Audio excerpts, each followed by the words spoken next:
महाराष्ट्राबरोबरच इतर राज्यांमध्ये देखील आता या दोन्ही पक्षांमधला संघर्ष समोर येताना दिसतो आहे।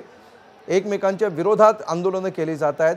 खरं तर CJPचं आंदोलन दिल्लीमध्ये सुरू आहे आणि महाराष्ट्रामध्ये सध्या त्याला उत्तर ज्या प्रकारे काँग्रेसने या आंदोलनामध्ये सहभाग घेतला, राहुल गांधींचा निषेध करण्यासाठी आता भाजपचं आंदोलन सुरू आहे। आणि दुसरीकडे बिहारची राजधानी पाटण्यामध्ये भाजप आणि काँग्रेसच्या कार्यकर्त्यांमध्ये राडे झालेले आहेत, त्याची दृश्य आपण बघतो।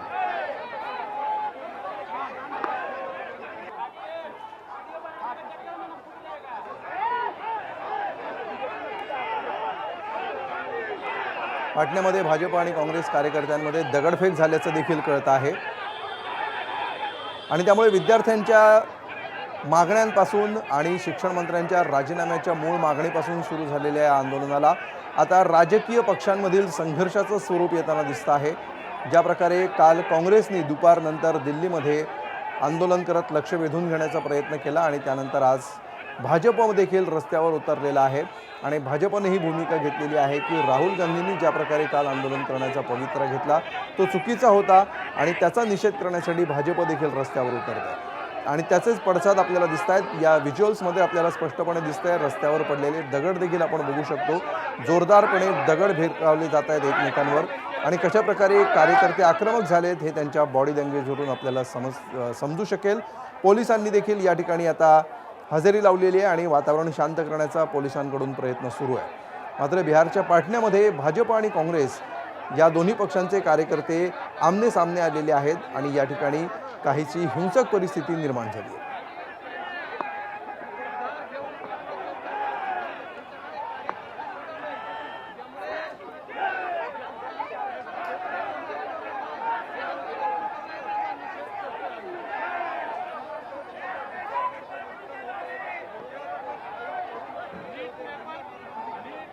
त्यामुळे या आंदोलनाला आता वेगळ्या प्रकारे राजकीय संघर्षाचं स्वरूप येतंय का हे बघणं महत्त्वाचं असणार आहे।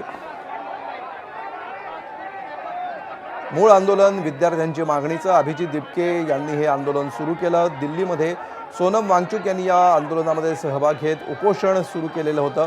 मात्र उपोषणाच्या 21व्या दिवशी त्यांना तिथून हटवण्यात आलं आणि त्यानंतर या आंदोलनाचं स्वरूप दिवसेंदिवस बदलत जाताना दिसतं आहे। 20 तारखेला काढलेल्या मोर्चामध्ये विद्यार्थ्यांवर प्रचंड लाठीचार्ज झालेला होता आणि त्यानंतर काँग्रेससह सर्व विरोधी पक्ष या आंदोलनामध्ये उतरलेले आहेत आणि त्यानंतर आता आज या ठिकाणी दोन पक्षांच्या संघर्षाचं स्वरूप या आंदोलनाला आल्याचं दिसतंय। पाटण्यातली ही दृश्य आहेत। पाटण्यामध्ये सध्या काँग्रेस आणि भाजपच्या कार्यकर्त्यांमध्ये दगडफेक झाली।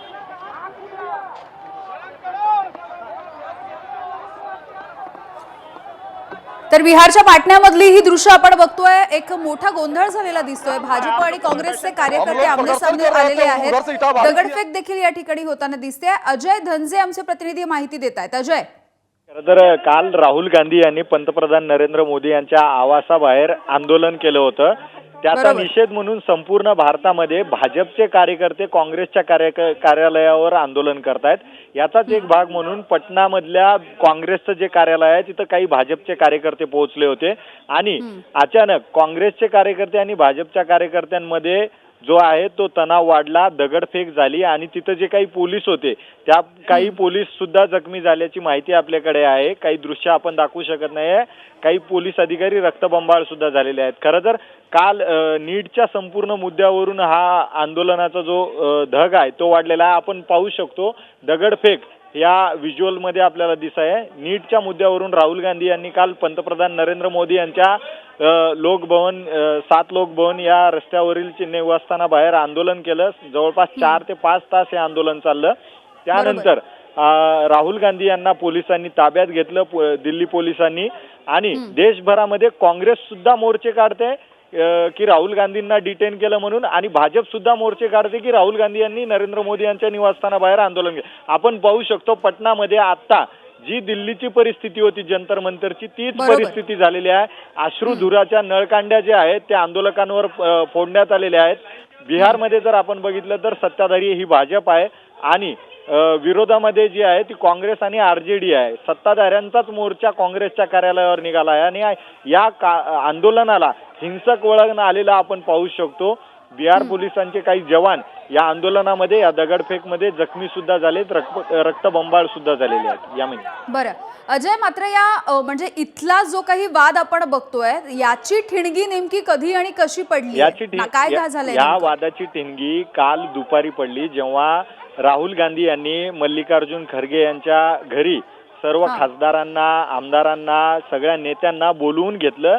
मल्लिकार्जुन खरगे यांचा वाढदिवस आहे म्हणून, आणि मल्लिकार्जुन खरगेंच्या वाढदिवसाच्या निमित्त जमलेल्या गर्दीला राहुल गांधींनी थेट मल्लिकार्जुन खरगे ते नरेंद्र मोदी यांच्या दोघांचे जे निवासस्थान आहे शासकीय, फक्त 1 किलोमीटरचा डिस्टन्स आहे, आणि अचानक राहुल गांधी यांनी कुठलीही आयडिया न देता अचानकपणे राहुल गांधी यांनी पंतप्रधान नरेंद्र मोदी यांच्या घराबाहेर ठिय्या दिला, आणि त्यानंतर सर्व तपास यंत्रणांची जी आहे ती तारांबळ आपल्याला पाहायला मिळाली. जवळपास 4 तास राहुल गांधी यांनी पंतप्रधान नरेंद्र मोदी यांच्या घराबाहेर आंदोलन केलं नीटच्या मुद्द्यावरून, धर्मेंद्र प्रधान यांच्या राजीनाम्यावरून, आणि याच अचानकपणे जे आंदोलन केलंय त्यावरून भाजपचे कार्यकर्ते देशभर आता अजय काही क्षणांसाठी तुम्हाला थांबवतीये. आपले पाटण्यामधले एबीपीचे प्रतिनिधी आर्यन आनंद आपल्या सोबत आहेत.